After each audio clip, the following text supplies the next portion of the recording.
리더십 능력 1.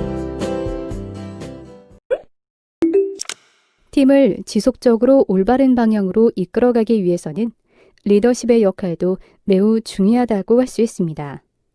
피터 드러커는 리더십이란 인간의 시야를 넓히고 높은 업적을 달성케 하고 보통 수준의 인격에 달하게 하는 것이다라고 했으며, 헨리 밀러는 진정한 리더는 인도할 필요성을 갖지 않는다.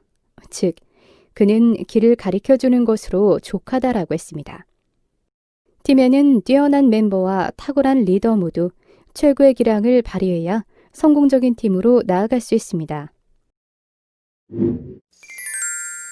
이번 차시에서는 리더십의 의미, 리더십 이론, 리더십의 발휘 구조, 리더십의 유형, 리더십의 사례에 대해 살펴보도록 하겠습니다. 이번 시간에 학습할 내용에 대한 학습 목표를 알아보겠습니다. 오늘 학습을 마치고 나면 여러분들은 리더십의 의미, 전통적인 리더십 이론과 최근의 리더십 이론에 대해 설명할 수 있습니다. 또한 리더십의 발휘 구조, 리더십의 유형과 특성, 리더십의 사례에 대해 설명할 수 있습니다. 그럼 지금부터 본격적인 학습을 시작해 보도록 하겠습니다.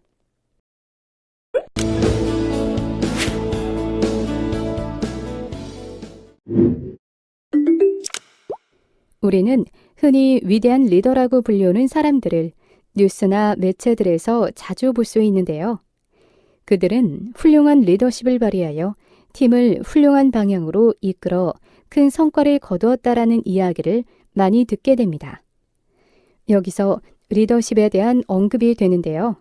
대개 조직을 이끌어 나가는 리더에게 필요한 덕목이라고만 알고 있는 경우가 많습니다. 그렇다면 리더십이란 무엇일까요? 일반적으로 리더십은 예전부터 다음과 같이 정의되어 왔습니다. 리더십이란 조직 구성원들로 하여금 조직 목표를 위해 자발적으로 노력하도록 영향을 주는 행위, 목표 달성을 위하여 어떤 사람이 다른 사람에게 영향을 주는 행위, 어떤 상황에서 목표 달성을 위해 개인 또는 집단에 영향력을 행사하는 과정, 자신의 주장을 소신 있게 나타내고 다른 사람들을 격려하는 힘이라고 정의할 수 있습니다. 앞서 말한 바와 같이 리더십의 의미는 매우 다양합니다. 하지만 리더라는 단어 자체가 일반적인 인식 때문에 조직의 제일 위에 위치한 사람이라고 단정하게 하고, 리더십은 그 리더에게만 필요한 덕목이라고 생각하게 되어버리는 경우가 많습니다. 그렇지만 리더십이란 리더라고 불리우는 조직의 장에게만 필요한 것은 아닙니다. 조직 내에서 위치한 직급에 따라 요구되는 리더십의 역량이 다를 뿐이고 모든 조직원에게 리더십은 필요합니다. 따라서 전 조직원이 각자의 위치에서 리더십을 가지고 움직이면 그 조직은 매우 강하며 밝은 미래를 가진 조직이라 볼 수 있습니다.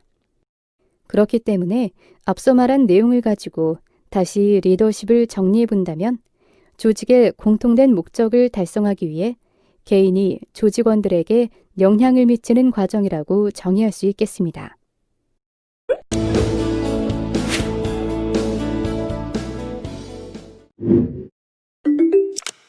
리더십에 대해서 예전부터 연구되어 왔고 여러 가지 이론으로 정의되어 왔습니다.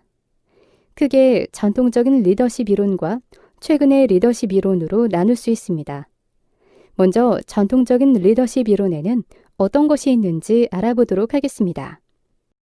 특성론적 접근은 1940년대와 1950년대 초기 리더십 이론의 주류가 된 이론으로, 리더는 고유한 개인적인 특성만 가지고 있으면 그가 처해 있는 상황이나 환경에 관계없이 항상 리더가 될 수 있다고 이야기합니다. 하지만 분류체계가 너무 광범위해서 성공적인 리더의 특성을 명확히 제시하는 데에 실패한 이론입니다. 행태론적 접근은 특성이론의 한계점을 극복하기 위해서 1950년대 나타난 이론으로, 개인의 성과 혹은 집단의 성과에 영향을 미치는 리더의 행동을 어떻게 측정할 수 있는가를 연구하는 데 관심을 두었는데요. 대표적으로 오하이오 연구, 미시간 연구, 관리 격자 이론 등이 있습니다.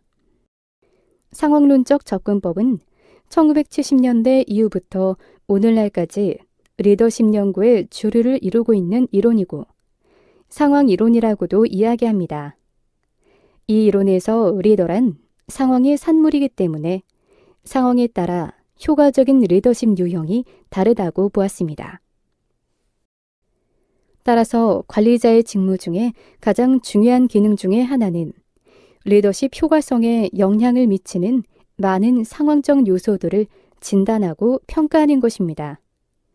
관리자에 의한 상황적 진단은 관리자의 특성, 추종자의 특성, 집단 구성원 과업의 성격, 조직의 요소 등 4가지 중요한 영역의 검토를 필요로 한다고 이야기하고 있습니다.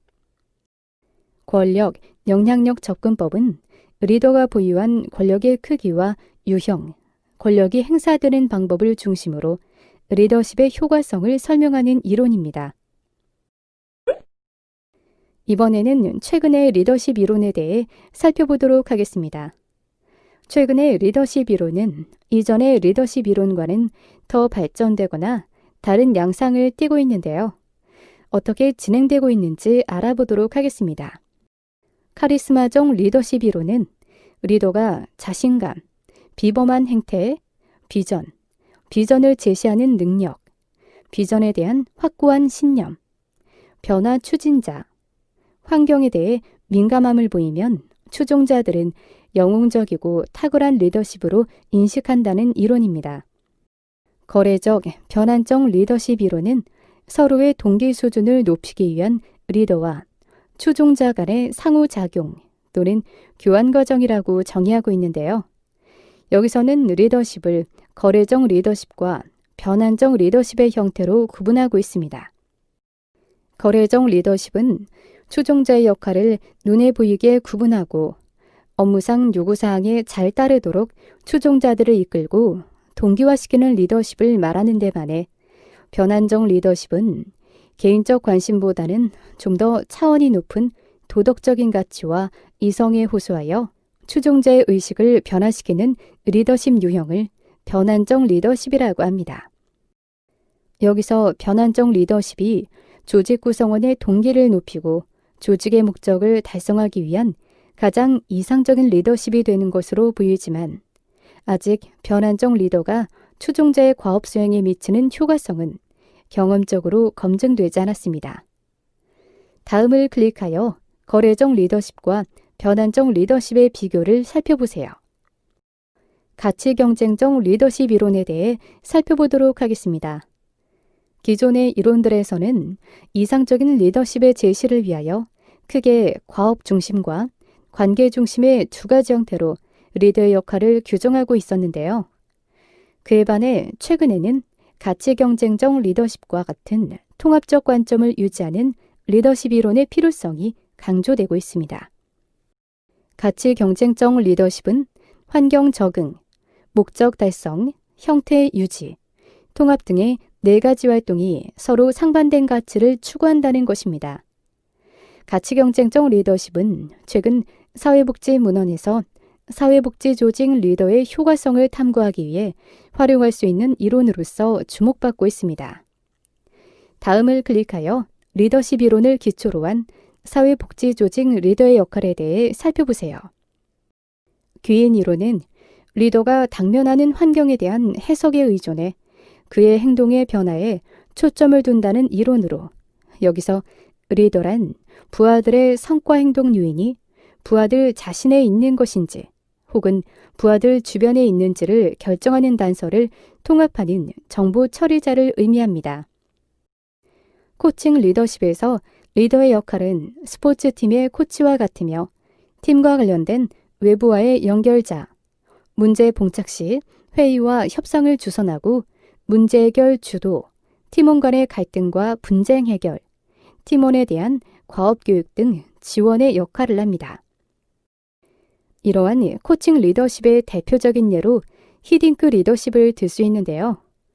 대응 작전에 성공한 분석적 리더, 선수들끼리의 복종과 서열 금지, 상호 대화와 대등한 경쟁을 강조한 수평적 리더, 실력 위주로 선수를 기용한 능력주의 리더, 하면 된다는 신념을 선수들에게 항상 북돋아준 비전적 리더와 같은 모습이 히딩크 리더십이라 할 수 있습니다. 서번트 리더십이란 최고 관리자가 조직에서 군림하지 않고 구성원들을 섬기며 그들이 일을 잘 수행할 수 있도록 적극적으로 동기부여를 하면서 리더십을 발휘하는 것을 말합니다.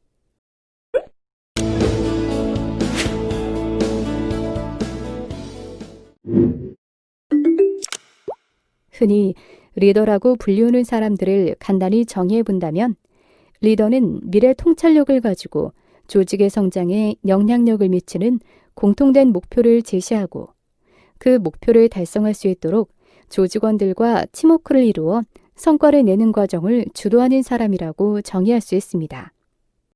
이러한 리더십의 발휘 구조의 형태는 사회의 형태가 산업사회에서 정보사회로 전환되는 과정에서 다음 그림과 같이 리더의 추종자만의 수직적 구조에서 리더 또한 구성원의 하나인 전방위적 구조로 변화하게 됩니다. 앞서 말했던 전통적인 의미의 리더십에서는 상사가 하급자에게 리더십을 발휘하는 형태였지만 모든 조직원들이 각자가 리더십을 가지고 움직이고 있는 오늘날은 리더십이 전방위적으로 발휘되고 있는 모습을 볼 수 있습니다.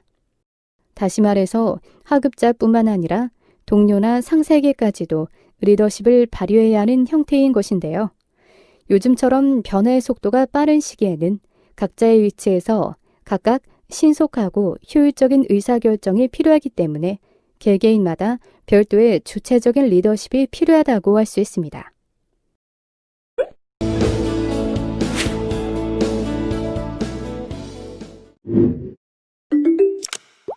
지금까지는 리더십의 정의, 발휘 구조, 리더십과 관리자의 차이에 대해 설명했는데요. 그렇다면 이번 시간에는 리더십의 유형과 특성에 대해 설명하도록 하겠습니다. 일반적으로 리더십의 유형은 독재자 유형, 민주주의에 근접한 유형, 파트너십 유형, 변형적 리더십 유형 등 크게 4가지로 구분할 수 있습니다. 리더십의 유형과 특성은 다음과 같습니다. 리더십의 유형에 대해 하나씩 살펴보도록 하겠습니다. 독재자형 유형은 말 그대로 독재자와 마찬가지로 정책 의사결정과 대부분의 핵심 정보를 자신에게만 국한해서 소유하고 고수하려는 경향으로 가지고 있습니다. 따라서 팀원에게 업무를 공정히 나눠주고 그들 스스로가 결과에 대한 책임을 져야 한다는 것을 일깨울 수 있는데요. 특히 집단이 통제 없이 방만한 상태에 있거나 가시적인 성과물이 보이지 않을 때 효과적인 유형입니다. 독재자 유형의 특성을 살펴보면 리더의 권위에 대한 도전이나 반항 없이 순응할 것을 요구하면서 개개인에게는 주어진 업무만 수행하도록 종용하며 지식이 권력의 힘이라고 믿고 핵심 정보를 혼자 독점하려고 하며 구성원에게는 필요한 정보만 제공하려 합니다. 또한 한 번의 실수조차 용납하려 하지 않고 항상 최고의 질적 수준을 요구합니다. 민주주의에 근접한 유형은 그룹에 정보를 잘 전달하려고 노력하고 전체 그룹의 구성원 모두를 목표 방향 설정에 참여하게 하며 구성원들은 자신의 의견을 제시하거나 새로운 안을 제시할 수도 있습니다. 하지만 리더는 구성원의 생각에 동의하거나 거부권을 가진다는 것에서 민주주의가 아닌 민주주의에 근접한 유형이라고 할 수 있습니다. 이 유형의 특성은 모든 구성원을 동등하게 참여시키며 구성원에게 경쟁과 토론의 가치를 인식시키고 새로운 방향을 설정할 수 있도록 팀원을 참여시킵니다. 하지만 최종 결정권은 리더에게 있습니다. 파트너십 유형은 위 2가지와는 완전히 다른 유형으로 리더와 구성원의 경계가 희미하고 리더가 조직의 한 구성원이 되기도 합니다. 주로 소규모 조직에서 풍부한 경험과 재능을 소유한 개개인에 적합한 유형이며 신뢰, 정직, 구성원의 능력에 대한 믿음이 파트너십의 핵심 요소입니다. 이 유형의 특성은 리더는 조직에서 경험이 풍부한 조직원의 한 사람일 뿐이라는 것입니다.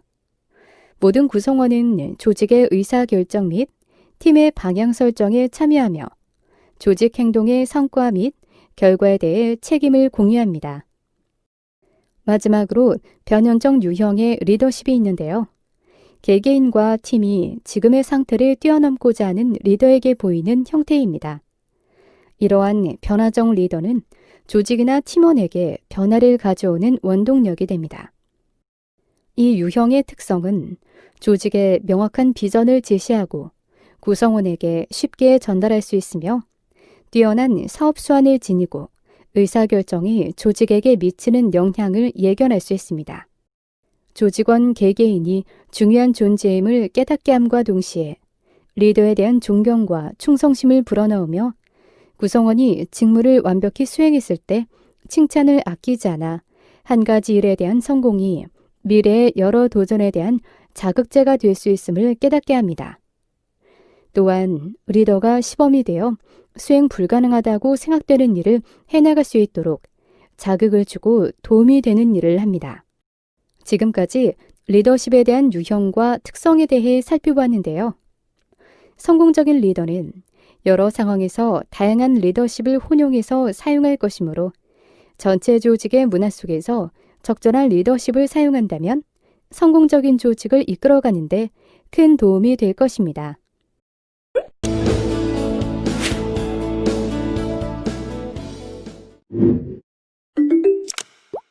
리더십의 사례에 대해 살펴보도록 하겠습니다.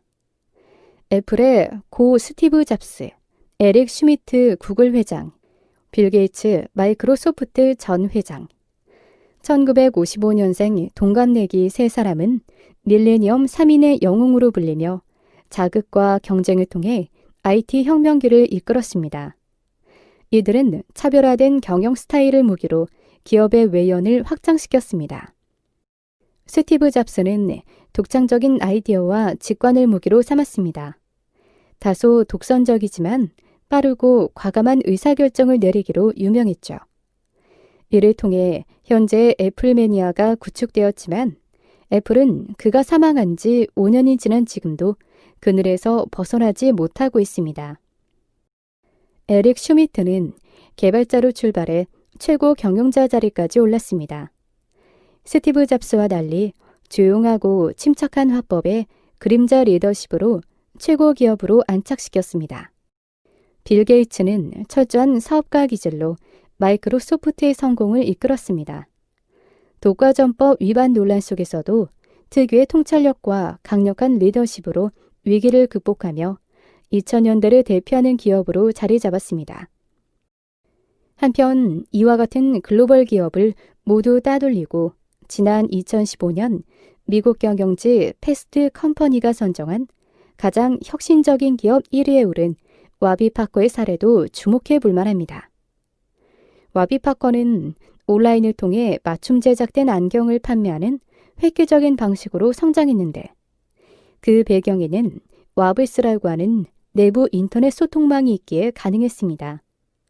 와비파커의 닐 블루멘털 CEO는 직원 누구나 신기술을 제안하게 했고 공정하고 투명한 아이디어 선정 과정으로 기업의 차기성을 높였다는 평가를 받습니다. IT 리더십을 발휘해 성공을 거둔 이들은 자신만의 비전으로 내세우며 변화를 두려워하지 않고 혁신을 꾀했다는 공통점이 있습니다. 준비된 자만이 성공할 수 있다는 말처럼 이들은 자신에게 찾아온 기회를 놓치지 않고 성공으로 이끌었으며 이들의 사례는 IT 업계에서 성공을 꿈꾸는 다른 이들의 좋은 표본이 되고 있습니다. 최근 가장 대표적인 IT 리더십의 성공 사례는 유튜브입니다. 지난해 미국 시사주간지 타임에 올해의 발명품에 선정된 유튜브는 공동 창업자인 체드 헐리와 스티브 첸의 감성적 리더십이 돋보이는 사례라고 할 수 있습니다. 그들은 파티에서 촬영한 동영상을 멀리 떨어져 있는 친구들에게 보내는 방법을 궁리하는 과정에서 동영상을 웹을 통해 공유한다는 신선한 아이디어를 발굴, 동영상 사이트 유튜브를 만들어 사용자들의 폭발적인 인기를 모으며 사용자 제작 콘텐츠 UCC의 대표 사이트로 성장시켰습니다. 자신을 표현하고 싶은 사용자의 트렌드를 파악하고 공급자가 아닌 사용자 관점에서 바라보는 발상의 전환을 통해 사용자의 참여 의식을 높인 것은 유튜브가 성공할 수 있었던 요인입니다. 또 누구나 쉽게 접할 수 있는 접근성을 보장하면서 링크 및 구독 등 다양한 시스템을 통해 마니아층을 확대 재생산한 것은 사이트의 인기와 명성을 높이는 데 큰 몫을 했습니다. 트렌드를 잘 읽고 발상의 전환을 통해 사업을 성공시킨 헐리와 첸은 감성을 성공으로 이끈 대표적인 인물입니다. 변혁적 리더십 이론에 대해 살펴보도록 하겠습니다.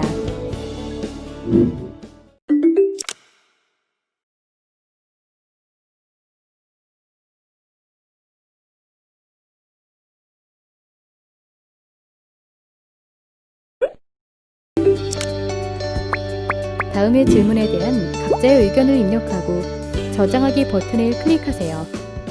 전문가 의견 보기를 클릭하면 전문가의 의견을 살펴보실 수 있습니다.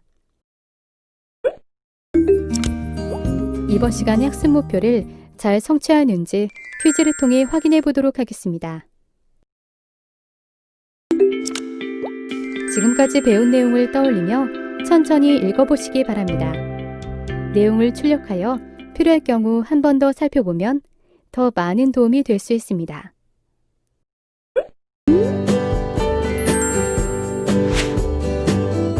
이번 시간에는 리더십 능력 1에 대해 살펴보셨습니다. 수고하셨습니다.